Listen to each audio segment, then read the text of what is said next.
Entonces, en primer lugar, le doy el pase a Linda para que nos cuente un poquito, así de manera general, qué es la salud mental, ¿no? Para uniformizar un poco conceptos. Buenas tardes ante todo, muchas gracias por la invitación.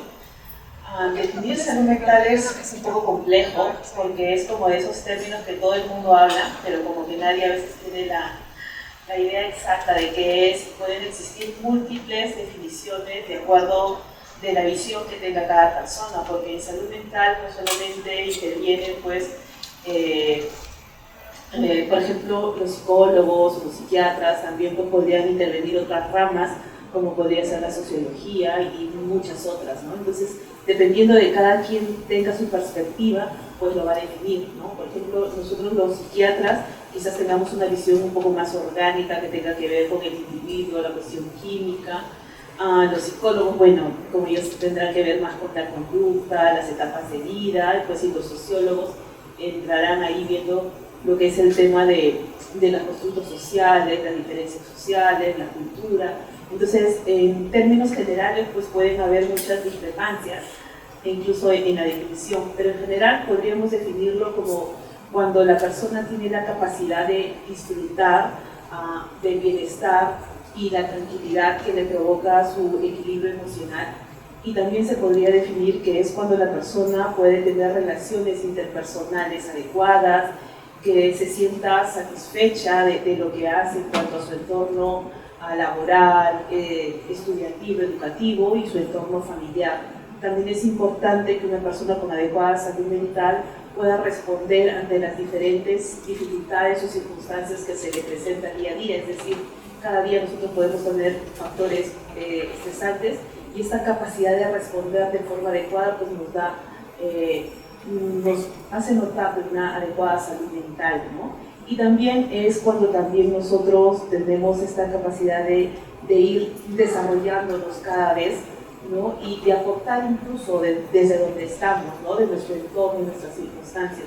Es importante también como aclarar que cuando yo siento que hago mucho esfuerzo para lograr todo esto, es donde yo ya debo ver o pensar que algo no está yendo bien en algún ámbito, ¿no?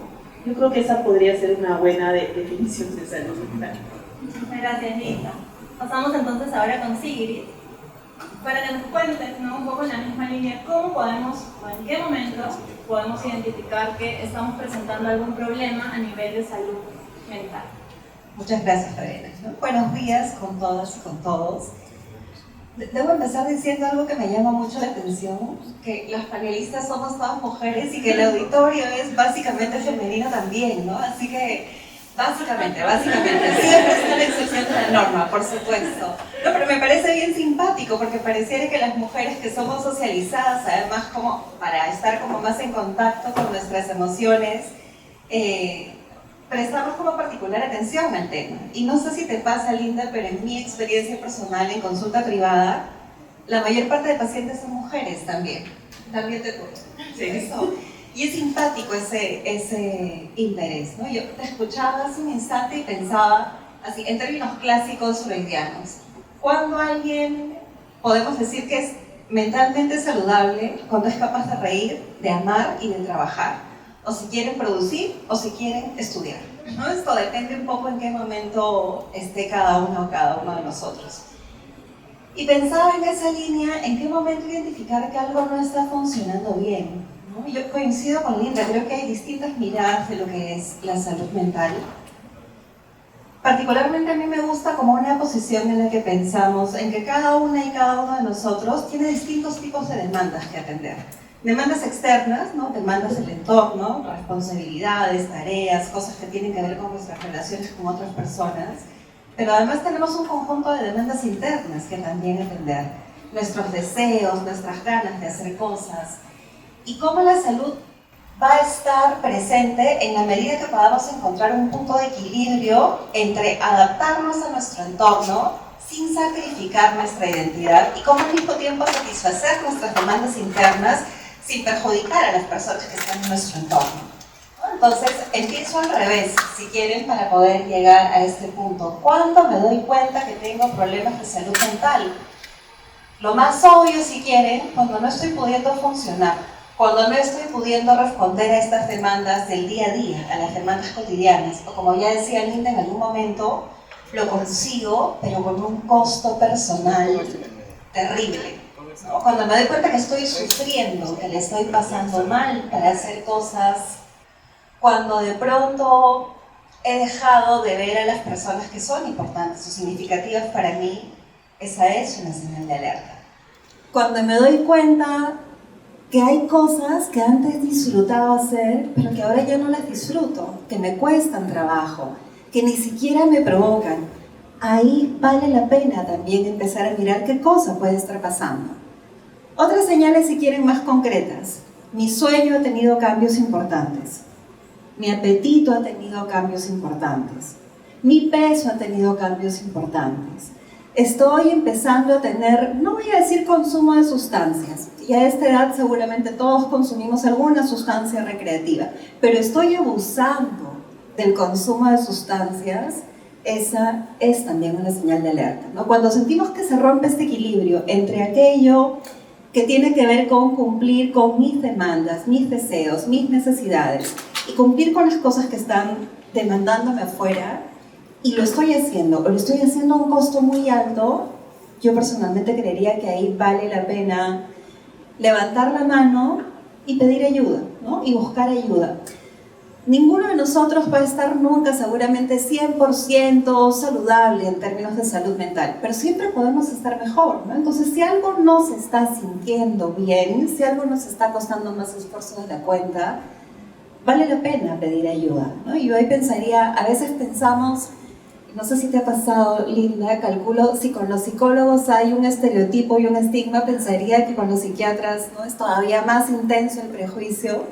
Y es curioso porque además entre los profesionales de salud mental, sí, obviamente, ¿no? Somos, creo que los más asiduos caseritos, ¿no? Esto de la consulta psiquiátrica por temas de depresión, por temas de ansiedad, ¿no? Yo me reía al llegar porque, claro, para venir, mi querido Waze me envía por la Costa Verde y había triple accidente y claro, yo veía los minutos aumentar y empezaba, y más tardecito me tocaba hablar de ansiedad y yo decía, es una mala broma del destino que hoy día vaya a hablar de ansiedad y que estoy sufriendo porque había calculado llegar 25 minutos antes y he llegado 2 minutos antes, pero así con los niveles de angustia que se elevaban, ¿no? Pero a lo que iba hace un ratito, a veces pensamos que para pedir ayuda en términos de salud mental tenemos que estar entre comillas locos o tenemos que estar muy mal.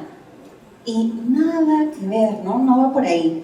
Si no la estamos pasando bien, la vida no es fácil en general, entonces momentos en los que no la vamos a pasar bien, sí, claro, hay por montones, nos pasan a todos todo el tiempo. Pero cuando el nivel de sufrimiento aumenta, la capacidad de disfrute disminuye, cuando empezamos a aislarnos, y cuando las cosas empiezan a perder sentido para nosotros, sí, por favor, pidamos, ¿no? Pidamos ayuda, ¿no? No hay que ser débil para pedir ayuda, es exactamente al revés. Requiere de mucho coraje, de mucha fortaleza decir, oye, algo me está pasando, no estoy bien. Y no es que yo tenga problemas y los otros no, es que todos tenemos problemas, pero yo estoy teniendo el coraje de decir que quiero hacer un cambio y quiero hacer algo al respecto para sentirme mejor. Muchas gracias, sí, súper claras las dos exposiciones que hemos recibido previamente. Vamos a continuar, no quiero detenerme ni hacer ninguna pregunta en este momento para que el tiempo nos alcance. Y al final, como les decía, vamos a tener un espacio para hacer todas las preguntas que seguramente ya están surgiendo. No veo sus caritas así como, sí, ya van saliendo dudas. Ok, entonces, vamos a aterrizar además en dos cuadros que podríamos decir que son los que se presentan con más frecuencia en población universitaria, así que son el cuadro de ansiedad y el de depresión. Entonces, un poco en esa línea, la siguiente pregunta a la que se va a dar respuesta es ¿qué es la ansiedad? ¿Cómo se manifiesta? ¿Y cómo afrontarla? Voy yo entonces. A ver, ¿qué es la ansiedad? ¿Alguien se anima a contarme qué es la ansiedad? ¿O qué cosa creemos que es la ansiedad? Tú, a ver, cuéntanos. Yo repito tu frase para que se escuche bien en la grabación. Creo que mi voz es bastante fuerte, así que creo que todos me escuchan.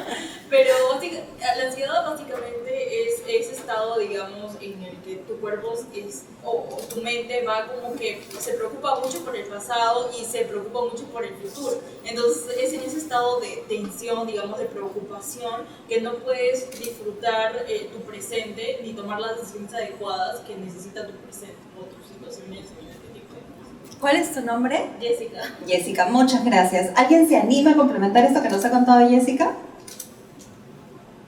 ¿Tú? Yo creo que es un estado de alerta que no te permite actuar eficientemente. Un estado de alerta que no nos permite actuar eficientemente. ¿Tu nombre? Dana. Dana. Gracias, Dana, y gracias, Jessica, ¿no? Sí, en efecto, creo que todos conocemos la ansiedad y es odiosa y nos cae mal. Y si pudiéramos arrancarnos la ansiedad, seguro, a mí me ha pasado mucho en consulta que la gente dice, ¿cómo dejo de ser ansioso? Y la mala noticia es que no podemos dejar de ser ansiosos. Y no nos conviene dejar de ser ansiosos. La ansiedad es una reacción natural de nuestro organismo. Miren, todas las emociones, algunas son más gratas, algunas son más ingratas, pero todas, absolutamente todas, tienen una función. Y esa función está destinada además a preservar la vida. Entonces, claro, nuestra ansiedad, si quieren, es como este sistema de alerta interno que nos deja saber que tenemos que hacer algo porque estamos frente a alguna situación de peligro. ¿Cuál es el detalle? Que ese peligro a veces es objetivo, concreto, real, pero en otras ocasiones esa percepción de peligro tiene que ver más bien con la interpretación que cada una y cada uno de nosotros hace por nuestras experiencias, por nuestras características, por nuestra personalidad, de que una situación particular involucra alguna suerte de peligro para nosotros. Ahora, no sé si se han dado cuenta, pero de hecho, cuando uno está ansioso, ansiosa, o cuando estamos emocionadas o emocionados, la sensación física es sumamente parecida. ¿Se han dado cuenta que es como, estoy muy emocionado, estoy muy ansioso? Sí, claro, el cuerpo nos dice más o menos lo mismo, con la diferencia que cuando uno dice estoy ansioso, es que uno le dio una interpretación de peligro a la situación en la que estábamos en ese momento. Y eso nos coloca en esta emoción de ansiedad, que insisto, es incómoda, porque nos está diciendo, es como la alarma en la mañana, estás en tu sueño más rico, más plácido, qué sé yo, y suena la alarma del mal, ¿no? Y la odiamos, pero nos deja saber que nos tenemos que levantar, no hay de otra, porque si no te levantas a esa hora, no llegas a hacer lo que tienes que hacer. Y con la ansiedad pasa exactamente lo mismo, tengo un trabajo que hacer, me empiezo a poner ansiosa. Y más tiempo pasa y menos me dedico a mi trabajo, entonces esa sensación horrible, odiosa, antipática, insoportable de ansiedad se hace más intensa, porque me está diciendo, escúchame, no te preocupes, porque en efecto la preocupación va de la mano a la ansiedad, ¿no? La ansiedad me está diciendo, ocúpate pronto, porque si no te ocupas y si no haces algo al respecto, esto va a ser un problema. Pero claramente hay situaciones en las que uno dice, ok, inhalo, exhalo, me sobrepongo y abordo la situación. Y hay otras ocasiones en las que seguramente a todos también nos ha pasado.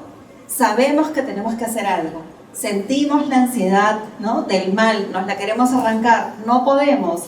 Se hace más intensa la emoción y en lugar de empezar, pateamos, hasta que llega un momento en el que la ansiedad, no nos deja pensar, no nos deja concentrarnos, no nos deja prestar atención, ¿no? Entonces, claro, evidentemente, si nosotros nos vamos dando cuenta que en general tendemos a hacer una interpretación de situaciones de peligro, cuando no necesariamente, objetivamente hablando, estamos en peligro, claro, de repente somos personas que tendemos a la ansiedad. Yo les contaba la anécdota del tráfico, porque yo, por ejemplo, claro, yo tengo clarísimo que soy una persona que tiende a la ansiedad. Odio llegar tarde. Entonces, claro, hoy día cuando yo veía el Waze que seguía multiplicándose, me quería aventar, dejar mi carro y bajarme corriendo, ¿no? Hay cosas de las que nos podemos ocupar para no preocuparnos. Mi principal consejo de cómo afrontar la ansiedad es tratemos de ocuparnos de todo aquello de lo que nos podemos ocupar. Porque como hay cosas que no tienen nada que ver con nuestro control, en la medida en que nosotros nos vamos asegurando de haber hecho que sí dependía de nosotros, quedan menos variables sueltas que, bueno, seguramente se presentarán porque así es la vida y las podremos enfrentar, ¿no? Según Waze yo me iba a demorar media hora en llegar, pero mentira porque me ha demorado como 50 y pico de minutos. Pero obsesivamente salí 1 hora antes de mi casa. Entonces, claro, aunque el tiempo, no esto, se iba cortando, como sé que no me gusta y que me pone ansiosa llegar tarde, claro, dije, bueno, ¿qué hago? Salgo con la mayor cantidad de anticipación posible, entonces me aseguro que en el peor de los escenarios voy a llegar. Yo sé que es un ejemplo bien sonso ya, pero es creo que bien claro en términos de, a ver, yo tengo que hacer este trabajo final de este curso que de repente estoy en la beca o lo que fuere, y me pone tan ansiosa que no lo empiezo, que no lo miro y que no lo toco. Claro, cuanto menos margen tengo de maniobra, la ansiedad se hace más intensa, hace que sea más difícil para mí poder lidiar con esta situación, ¿no? Entonces lo que estoy tratando de decir con una anécdota muy simple y muy sencilla es tratemos de tomar control, entre comillas, tratemos de ocuparnos de aquello que está en nuestras manos ocuparnos, para que haya menos variables que vayan a desatar nuestra ansiedad, ¿no? Creo que retomamos en un ratito con las preguntas porque yo tiendo a ser bien loro y voy a dejar a Lidia sin espacio para hablarles de la depresión, que es súper importante. Perfecto, muchísimas gracias, Ingrid. Ahora, justamente Linda nos va a pasar a comentar qué es la depresión, qué síntomas, digamos, también tiene este cuadro y, por supuesto, algunas señales o acciones para poderlo prevenir. Bueno, en primer lugar es importante diferenciar dos cosas, ¿no? No es lo mismo tristeza que depresión. A veces en el común mucha gente, o nosotros mismos, ¿no? Incluso yo en algún momento, uno tiende a decir, ay, estoy depre o estoy deprimida, ¿no? Y en realidad no son lo mismo. O sea, la emoción, como lo dijo Sigrid, las emociones están para que nos comuniquen algo. O sea, las emociones son importantes, todas las emociones son importantes porque nos permiten comunicarnos que algo está pasando, ¿no? O sea, ya definió muy bien lo de la ansiedad, pero por ejemplo la tristeza nos comunica que quizás tenemos que resguardarnos de alguna forma, ¿no? Cuando nosotros perdemos algo, no sé, terminamos con nuestra pareja o alguna pérdida, ¿no? de algún familiar o nos sentimos tristes por algo, tenemos manifestaciones físicas, tenemos pensamiento, pero también tenemos conducta, y la conducta que hace la persona que se siente triste es como aislarse, como resguardarse, y esto es importante porque permite a la persona adaptarse a la nueva realidad. Eso es lo que hace la tristeza, ¿no? Cuando uno está triste, te aíslas, te resguardas, y eso está bien porque te permite adaptarte a la nueva realidad y te permite tener recursos para seguir enfrentando el día a día. Entonces, la tristeza es una emoción que todos podemos sentir en algún momento, y eso no significa pues que estemos deprimidos, ¿no? Pero la depresión sí es una enfermedad, ¿no? En psiquiatría hablamos de trastornos mentales, pero la depresión no solamente es tristeza, ¿no? La depresión es un conjunto de síntomas y signos, y la principal es, podemos llamarlo una tristeza, pero es una tristeza muy, muy profunda. Nosotros los psiquiatras lo llamamos así, ánimo depresivo, ¿no? Pero es como la sensación de sentirte triste, pero esto es todo el día, o sea, es todo el día, todos los días, o sea, no te permite ni sentir algún otro tipo de emoción. Incluso antes de esto, la persona puede estar muy, muy irritable, porque algunas personas no pueden expresar lo que están tristes, o uno no los puede observar, pero están como muy irritables, muy fastidiadas. Hay otras personas que están así como que no les importa, ¿no? Como con la desesperanza, como que ya todo le da igual, ¿no? Entonces, cuando yo observo una persona que tiene esos cambios por más de 2 semanas consecutivas, todo el día, todos los días, yo ya puedo sospechar que puede tener síntomas de depresión, acompañado de algunas otras cosas, como por ejemplo cuando yo ya empiezo no disfruto de las cosas que antes me gustaban hacer, hobbies o actividades que yo normalmente hacía, ya, o sea, las hago y no siento esa satisfacción, ese disfrute. Eso también es una señal de alarma, ¿no?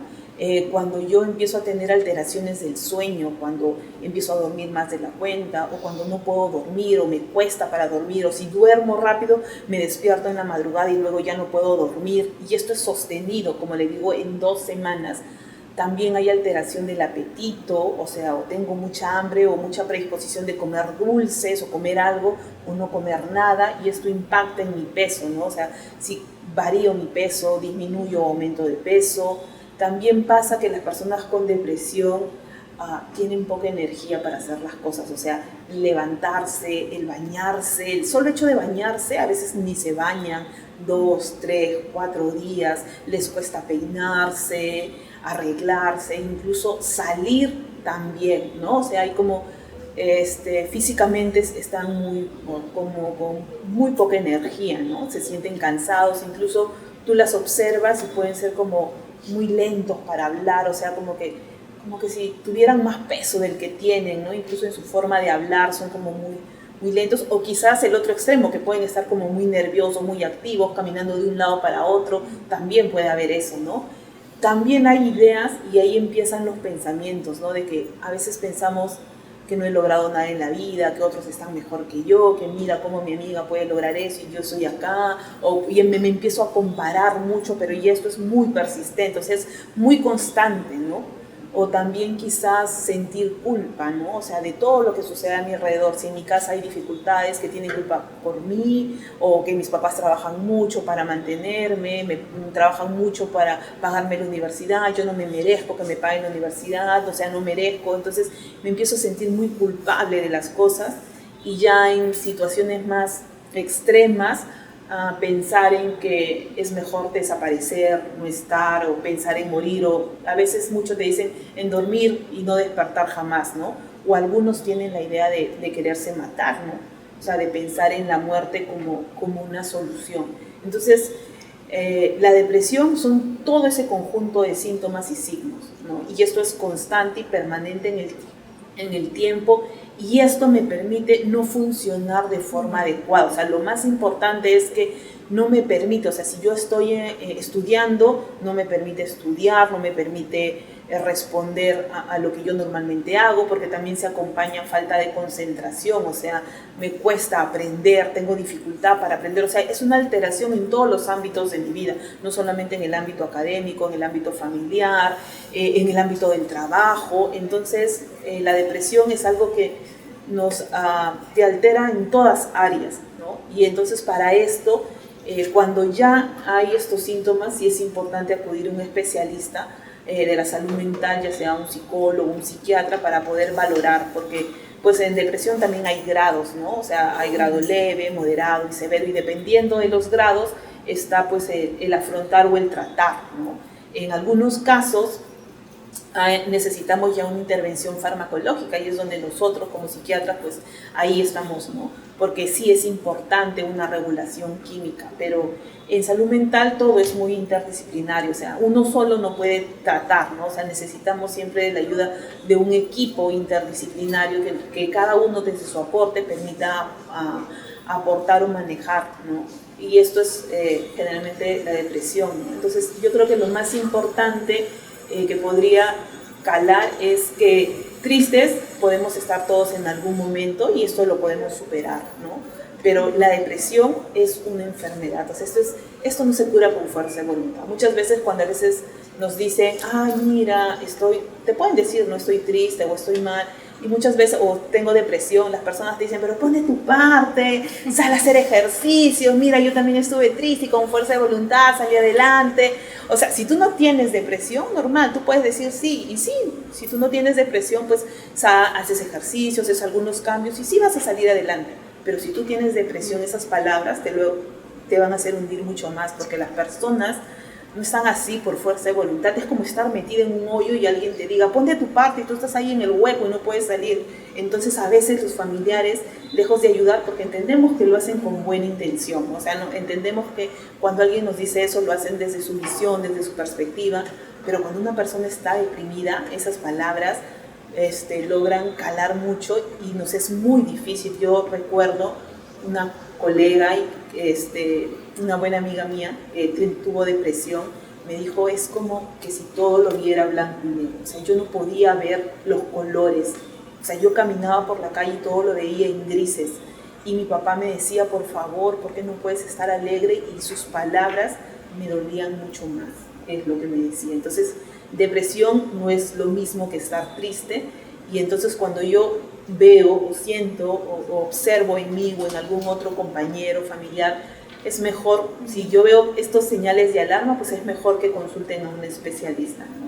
Porque la depresión puede ser tratada, ¿no? O sea, eso es lo importante, como toda enfermedad puede ser tratada y pues uno puede transitar y mejorar mucho en ese proceso, ¿no? Gracias, Linda. Ahora vamos a pasar con Jimena, que precisamente desde su visión como estudiante nos va a contar por qué es que es importante hablar de salud mental en la vida universitaria, cuáles han sido los desafíos que ha tenido también que afrontar y precisamente darnos algunas recomendaciones también al respecto. Claro, bueno, muchas gracias por la invitación. Creo que es importante hablar de salud mental porque, bueno, como ya he mencionado, te afecta mucho en tu vida diaria. Si tienes alguna enfermedad de salud mental o algún trastorno, no te va a permitir poder estar al 100% y poder rendir de la manera que se podría o el potencial que podrías dar, ¿no? Entonces, por eso es bastante importante. Creo que algo que afectó bastante, sea que hayan estado en el colegio o en la universidad, fue la virtualidad, porque, claro, pasabas mucho tiempo más contigo mismo, no podías de alguna forma escapar saliendo, conversando con gente, mucho más tiempo con tus pensamientos, y eso obviamente sí, podría haber obviamente afectado. En mi caso, por ejemplo, yo estaba en mi segundo año de universidad y claro, obviamente choca bastante, no solamente por estar en tu casa, sino por ver las noticias de todo esto que afectaba, el tema económico también que afectó bastante a varias familias, a la mayoría, bueno, a casi todas. Entonces, creo que eso fue un reto bastante importante en mi caso, por ejemplo, el hecho de poder rendir de manera eficiente con todas las cosas y todas las aristas. En mi caso, por ejemplo, yo no pude llevar el primer ciclo del 2021 justamente por temas económicos, ¿no? Entonces, obviamente eso también te frustra más y te hace cuestionarte qué puedes hacer. Obviamente en mi caso tal vez no es que no haya tenido un trastorno mental, pero obviamente también te afecta, ¿no? Y creo que eso es algo que se puede usar si es que solamente es algo no tan leve, es algo leve, puedes usarlo como herramienta para poder